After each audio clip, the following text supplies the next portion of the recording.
Hello students, question number 11 है। ये ना इंसॉल्वेंसी ऑफ पार्टनरशिप फर्म का है।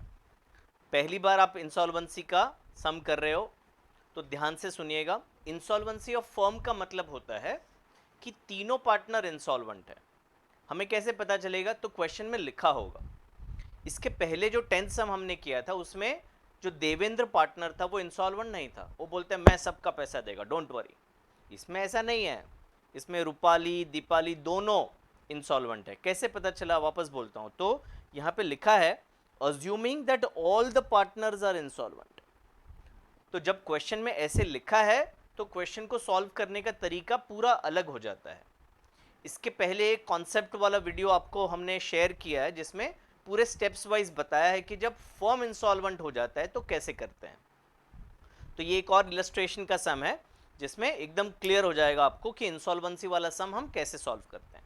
आइए पढ़ते हैं। Balance sheet of Rupali Deepali, Mitali भी है, मैं भूल गया था, मिताली डेबिट में है। Who are sharing PNL in the ratio of 2:1 as follows. Rupali 60,000, Deepali 40,000, creditors 2,40,000, bank loan with a charge on stock 1,00,000। Students, इसको समझना बहुत ज़रूरी है। तो समझिए, आपको बिजनेस करने के लिए लोन का ज़रूरत है। तो आप गए, किसके पास जाओगे? बैंक के पास गए। बैंक को बोला हमें लोन चाहिए। बैंक ने बोला ठीक है हम देंगे। आप लोन से करोगे क्या पैसे से? तो आपने बोला हम इससे गुड्स खरीदेंगे, फिनिश गुड्स वगैरह खरीदेंगे। तो बैंक ने बोला ठीक है। तो वो जो फिनिश गुड्स होंगे ना, वो हमारे पास आपको गिरवे रखने पड़ेंगे। फिजिकल पोजेशन आपके पास होगा, आप उसको बेचो नया खरीदो, चलता रहेगा। पर इन केस अगर आपने हमें पैसे नहीं दिए तो फिर आपका गोदाम जो है, जो गोडाउन है, उसको हम सील कर देंगे और फिर उधर उस वक्त जो भी स्टॉक है वो हमारा रहेगा। आप किसी और को उस स्टॉक से बेच के पैसा नहीं ले सकते हो अगर आप हमारा लोन नहीं पे कर रहे हो तो अब ये क्वेश्चन में ध्यान से समझिएगा क्या करना पड़ेगा। फॉर्म इंसॉल्वेंट हो रहा है तो प्रैक्टिकली सोचो, जैसे पता चला बैंकों की फॉर्म इंसॉल्वेंट हो रहा है, उन्होंने आके गोडाउन को सील कर दिया और अभी अंदर जो भी स्टॉक पड़ा है, इमेजिन करो कि बैंक बेचेगा। ओके, मतलब आपका आदमी बैठा होगा, बैंक का आदमी बैठा होगा। तो जितना भी पैसा मिलेगा स्टॉक बेच के, बैंक पहले वो पैसा अपने पास रखेगा। उनका लोन का पैसा रिकवर हो जाए उसके बाद एक्स्ट्रा पैसा आपके पास बचेगा।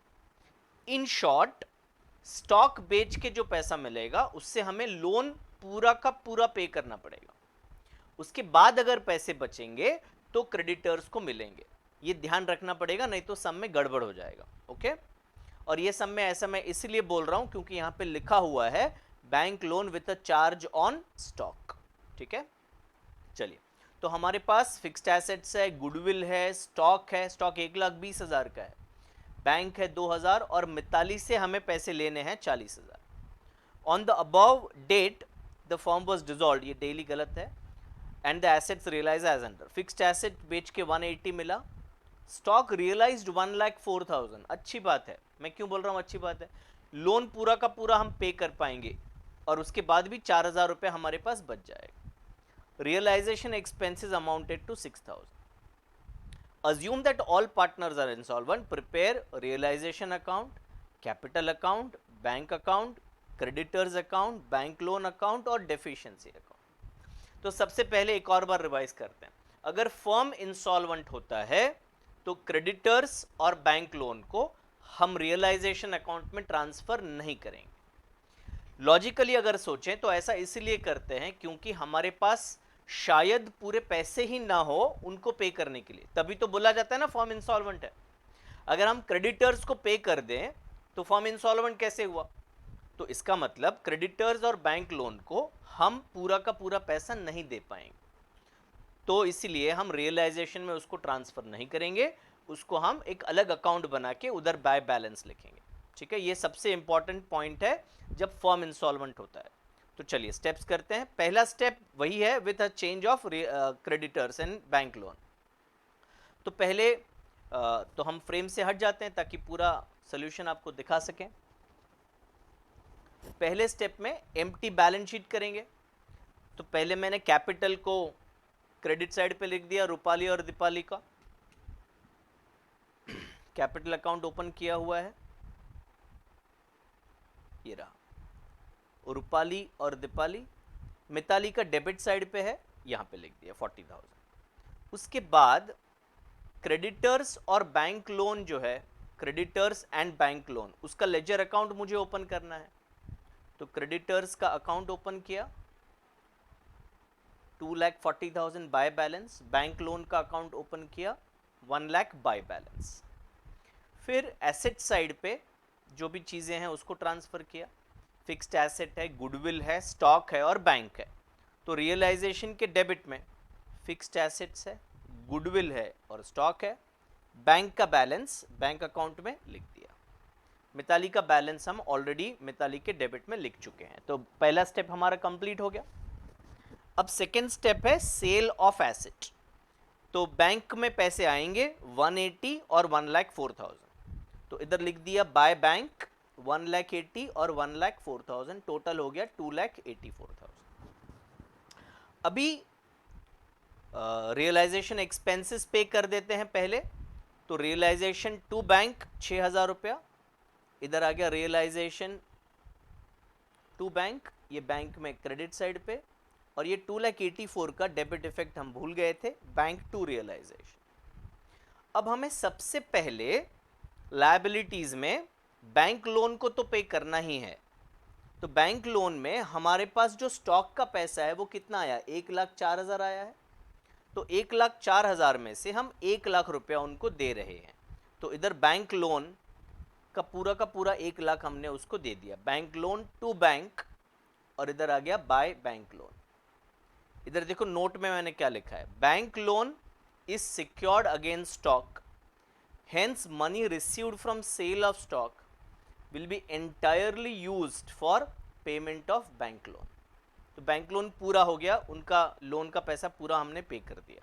ठीक है, अभी नेक्स्ट स्टेप होगा हमारा क्लोज रियलाइजेशन अकाउंट। तो रियलाइजेशन अकाउंट जब हम क्लोज कर रहे हैं तो 1,20,000 का हमारा लॉस आ जाता है, जो 2:2:1 में हमने शेयर कर दिया तीनों पार्टनर में। तो रूपाली, दीपाली और मिताली को हमने डेबिट कर दिया, रूपाली, दीपाली और मिताली। तो हमारा रियलाइजेशन अकाउंट क्लोज हो गया। अब हमें स्टेप्स में चेंजेस करने हैं। चेंजेस ये करने हैं कि अभी हम बैंक अकाउंट को टैली करेंगे। सबसे पहले नॉर्मली बैंक अकाउंट लास्ट में टैली होता है, यहाँ पे पहले करेंगे। तो बैंक में देखना पड़ेगा कि हमारे पास कितने पैसे हैं। तो डेबिट साइड अगर देखो तो 286 है, उसको यहाँ लिखा, उसमें से ये 1,06,000 हमने माइनस किया, तो बैलेंसिंग फिगर 1,80,000 बचा। मतलब एक्चुअली हम शाम को बैठ के हिसाब लगा रहे हैं, अरे यार अभी क्रेडिटर्स को पे करने गए, कितना पैसा है बैंक में। तो बैंक में देखा तो बैंक में 1,80,000 रुपये हैं। अभी हम क्रेडिटर्स के अकाउंट में गए, देखा तो क्रेडिटर्स को कितना पैसा देने का है, 2,40,000 देने का है। तो उनको हमने बोला देखो भाई 2,40 तो पूरा है नहीं हमारे पास, जो है वो लेके जाओ, उसके अलावा हम कुछ नहीं कर सकते हैं, हम इंसॉल्वेंट हो गए हैं।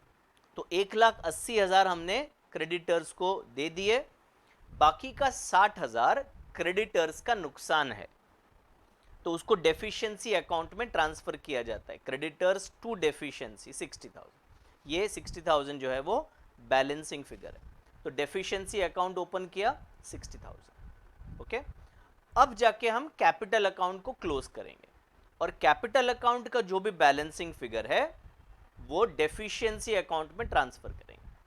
तो रूपाली में क्रेडिट साइड बड़ा है 60,000, और दीपाली में नहीं, सिर्फ रूपाली में क्रेडिट साइड बड़ा है 60, उसको यहाँ पे लिखा, और ये 12,000 बैलेंसिंग फिगर डेफिशिएंसी अकाउंट में ट्रांसफर किया। तो इसका एंट्री क्या हुआ, रूपाली टू डेफिशिएंसी।